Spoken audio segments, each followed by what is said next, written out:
Агенцијата за финансиска поддршка во земјоделството и руралниот развој денес во Штип ги презентираше новитетите од програмата 2014-2020 година.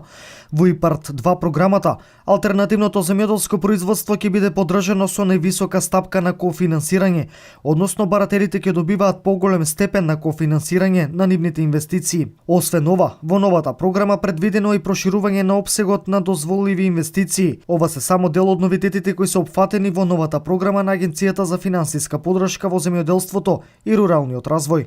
Еден од новитетите е зголемување на стапката на кофинансирање во ИПАРД, така да барателите ќе добијат поголем степен на кофинансирање на нивните инвестиции, кој што во првата мерка, која што е за примарното земјоделско производство, може да достигне и до 65, односно 70% во местата кои што се со ограничени можности за развој на земјоделството.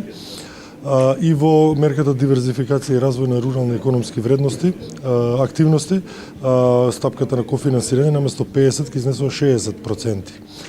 Освен тоа, има новитети од аспект на поедноставување на некои од критериумите кои што треба да ги исполнат барателите и новитети во проширување на опсегот на дозволиви инвестиции во ИПАРД, повторно особено во мерката за примарните земјоделски производители, каде што се надополнуваат типовите на инвестиции со еден нов сектор, тоа е полјоделскиот сектор, и дозволено да се инвестира во полјоделскиот сектор.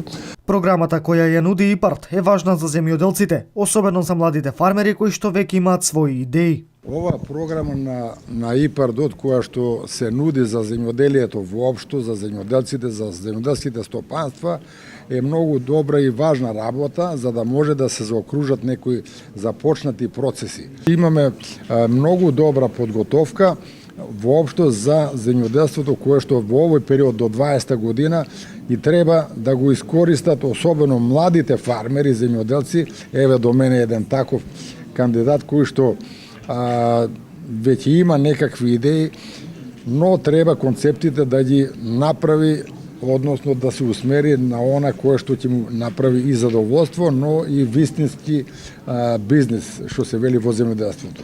Како што изјави Виктор Младеновски, советник од секторот за управување со ИПАРД програмата, се очекува имплементација на програмата, каде што земјоделците ќе може да ги поднесат своите барања.